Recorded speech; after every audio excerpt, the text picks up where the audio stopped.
ভগিনী নিবেদিতা জীবনের ঘটনাবলী পর্ব নয়। যে বাড়িতে নিবেদিতা থাকতেন 16 নম্বর বোসপাড়া লেন, সেটি তার স্কুল ও বাসস্থান। বাড়িটি তেমন স্বাস্থ্যকর ছিল না, তার উপর আবাল্য শীতপ্রধান দেশে মানুষ হওয়ায় গ্রীষ্মের গরমে নিবেদিতার প্রচণ্ড কষ্ট হতো। ছাদও খুব নিচু, গ্রীষ্মের গরমে ঘরগুলো এত তেতে যেত যে কিছুক্ষণ ঘরের মধ্যে থাকলেই মাথা ধরে যেত। তখন বৈদ্যুতিক আলো বা পাখা ছিল না, শুধু একটা ছোট হাত পাখা তার কাছে থাকতো। ওই ঘরের মধ্যেই প্রচণ্ড গ্রীষ্মে মুখ বুজে লেখার কাজ করে যেতেন। বলা বাহুল্য, লেখার সময় হাত পাখা ব্যবহার করা সম্ভব হতো না। লেখায় তন্ময় হয়ে থাকতেন বলেই বোধহয় গরমের বোধ তার অনেক সময় হতো না। লেখার ফাঁকে মাঝে মাঝে ঘর থেকে বেরিয়ে দেখতেন তার ছাত্রীরা কি করছে।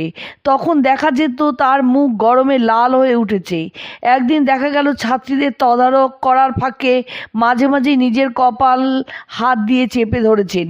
কেউ জিজ্ঞেস করতে বললেন মাথায় বড় কষ্ট। তারপর আবার নিজের ঘরে ঢুকে লেখায় ডুবে গেলেন। এই বাড়িতে থাকার ফলে নিবেদিতা বারবার অসুস্থ হয়ে পড়তেন, ম্যালেরিয়ায় ভুগেছেন, কিন্তু শত অনুরোধও ওই বাড়ি ছেড়ে যাননি। ওই পল্লীটি ছিল অস্বাস্থ্যকর, তবুও সকলের অনুরোধে তিনি শহরের অপেক্ষাকৃত স্বাস্থ্যকর কোনো স্থানে বাসা বদল করতে যাননি। ভারত তীর্থে যে স্থানটি তাকে প্রথম আশ্রয় দিয়েছে তা যতই অস্বাস্থ্যকর হোক, তাকে কি করে ছেড়ে যাবেন তিনি বলতেন, এই স্থানটি আমাকে দত্তক নিয়েছে, আমি একে ছেড়ে আর কোথাও যাব না। এর উপরে ছিল আর্থিক কষ্ট। বইপত্র লিখে যা আয় হতো আর মিসেস অলিবুল যে অর্থ সাহায্য করতেন তাই দিয়ে তাকে সব খরচ চালাতে হতো, তার এবং তার স্কুলের। এত পরিশ্রম করেও যখন অর্থের টানাটানি হতো, তখন নিজের সম্বন্ধে কোনো খরচটা কমানো যায় সেই দিকেই তিনি আগে দৃষ্টি দিতেন। শরীর রক্ষার জন্য যে সামান্য ব্যয়, তাও যেন তখন তার কাছে অসহ্য লাগতো।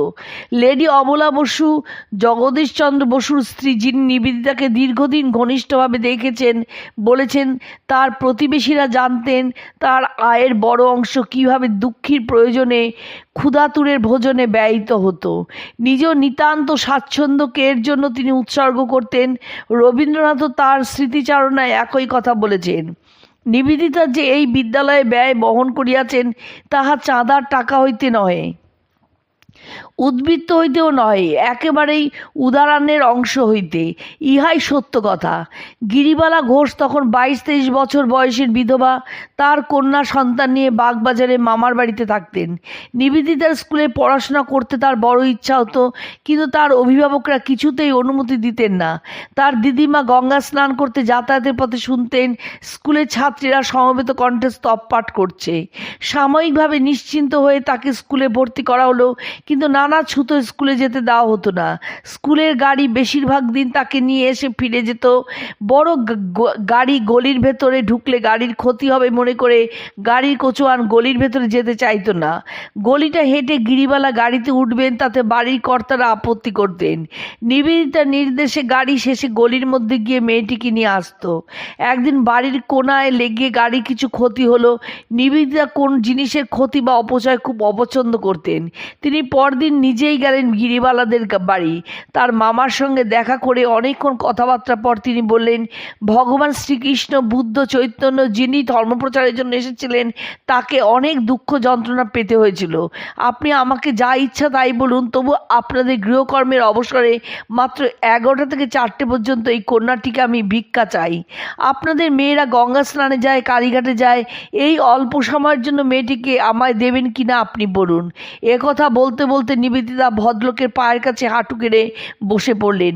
ভদ্রলোক বিচলিত হয়ে পড়লেন। তাড়াতাড়ি নিবেদিতাকে উঠিয়ে বাড়ির মধ্যে থেকে গিরিবালাকে ডেকে তাকে নিবেদিতার হাতে দিলেন। নিবেদিতা দু হাতে মেয়েটিকে জড়িয়ে ধরে বলতে লাগলেন, আমার মেয়ে, আজ থেকে তুমি প্রতিদিন স্কুলে যেতে পারবে। তিনি নিজে সঙ্গে করে সেদিন তাকে গাড়িতে তুলে স্কুলে নিয়ে এলেন। তারপর নিজের ঘরে ডেকে আদর করে গায়ে একটি বড় চাদর জড়িয়ে দিয়ে বললেন, আমার মেয়ে এইরকম চাদর জড়িয়ে গাড়িতে উঠবে। স্কুলের গ্রীষ্মের ছুটি ইত্যাদি বড় ছুটির ঠিক আগে নিবেদিতা মেয়েদের খাবার খাওয়াতেন। ছাত্রীর সংখ্যা বড় কম ছিল না, তার উপর নিজেও দরিদ্র, তাই ভালো খাবার জোগাড় করা তার পক্ষে সম্ভব ছিল না। আগে থেকে তিনি ছাত্রীদের সংখ্যা গুনে রাখতেন, তারপর সাধ্যমতো ফল মিষ্টি এনে শালপাতার ছোট ছোট সুন্দর ঠোঙা তৈরি করে তার মধ্যে সাজাতেন। পরে সেই ঠোঙাগুলি একটি ঝুড়িতে তুলে ঝুড়ি হাতে ছাত্রীদের কাছে এগিয়ে যেতেন এবং একে একে সকলকে পরিবেশন করতেন। তারপর ফাঁকা ঝুড়ি হাতে এক জায়গায় দাঁড়িয়ে থাকতেন। খাওয়া হয়ে গেলে মেয়েরা একে একে তাদের ঠোঙাগুলি সেই ঝুড়িতে এনে ফেলত। নিবেদিতা স্মিত মুখে দেখতেন। এইভাবেই নিবেদিতা তার ছোট্ট অতিথিদের সেবা করতেন।